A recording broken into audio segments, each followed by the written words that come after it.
Doctor امجد علی بٹی ایک نئے موضوع کے ساتھ حاضر خدمت۔ ہمارا آج کا موضوع جامعات میں اردو تحقیق کے حوالے سے ہے، اور آج ہم یونیورسٹی آف جموں کے لیے لکھے گئے پی ایچ ڈی کے مقالے 20ویں صدی کی اردو شاعری میں کشمیر کی منظر کشی کا کچھ احوال بیان کریں گے۔ اس کے مقالہ نگار عاشق حسین، جبکہ نگران مقالہ ڈاکٹر محمد ریاض احمد تھے۔ تو آئیے اس مقالے کا کچھ ذکر کریں۔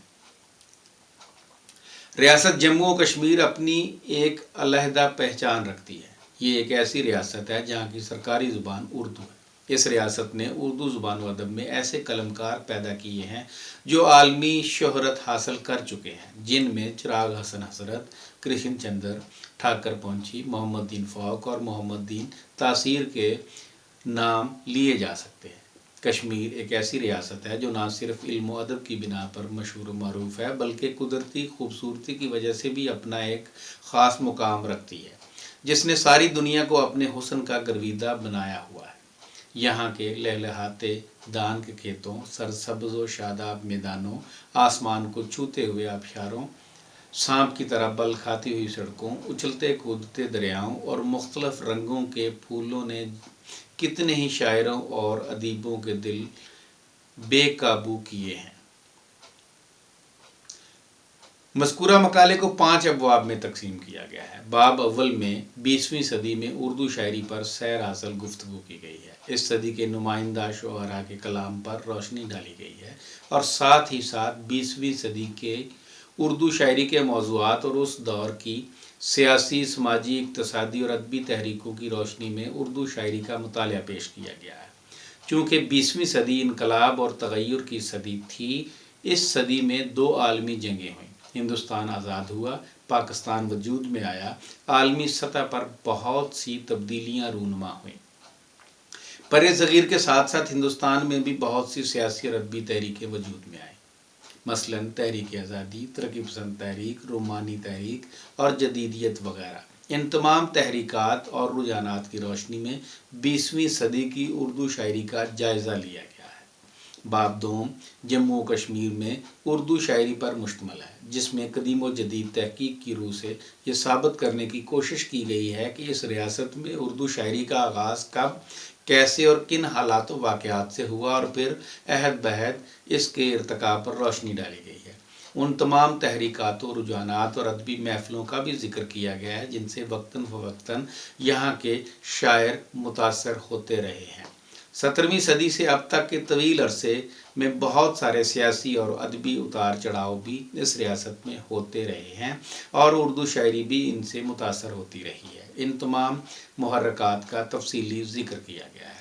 باب سوم اقبال اور کشمیر سے متعلق ہے۔ اس میں اقبال اور کشمیر کے تعلق سے ان تمام باتوں کو بروئے کار لانے کی صحیح کی گئی ہے جن کا ذکر ان کے کلام میں یا پھر خطوط میں ہوا ہے۔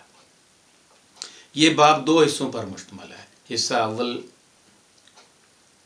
حصہ الف میں کشمیر کے تناظر میں اقبال کی شاعری پر بحث کی گئی ہے، اور حصہ ب میں ان خطوط پر گفتگو کی گئی ہے جو انہوں نے وقتاً فوقتاً یہاں کے بزرگوں، ادیبوں اور شاعروں کے نام تحریر فرمائے ہیں۔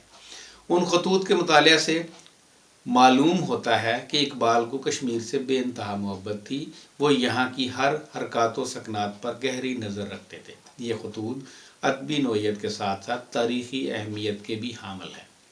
باب چہارم 20ویں صدی کی اردو شاعری میں کشمیر کی منظر کشی ہے، جو مقالے کا مرکزی باب ہے۔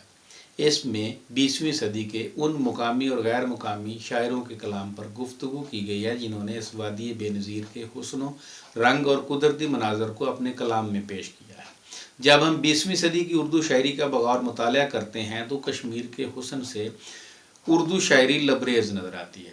اس عہد کے سینکڑوں ایسے شاعر ہیں جنہوں نے جنون کی حد تک کشمیر کو اپنے اوپر مسلط کیا اور پھر الفاظ کا جامہ پہنا کر اس کے خد و خال کو بیان کیا ہے۔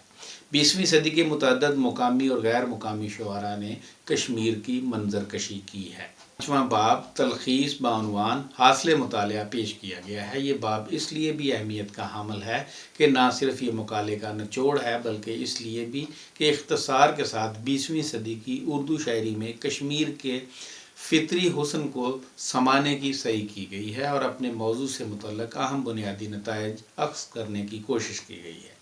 آخر میں کتابیات کے عنوان کے تحت ان تمام کتب و رسائل کی تفصیل دی گئی ہے جن سے مقالہ لکھنے کے دوران بالواسطہ یا بلا واسطہ استفادہ کیا گیا ہے۔ تو یہ تھا کچھ احوال یونیورسٹی آف جموں کے لیے لکھے گئے مقالے 20ویں صدی کی اردو شاعری میں کشمیر کی منظر کشی۔ اس کے مقالہ نگار عاشق حسین جبکہ نگران مقالہ ڈاکٹر محمد ریاض احمد تھے۔ ہمیں امید ہے کہ آپ کو ہمارا یہ سلسلہ پسند آئے گا۔ آپ کا بہت شکریہ۔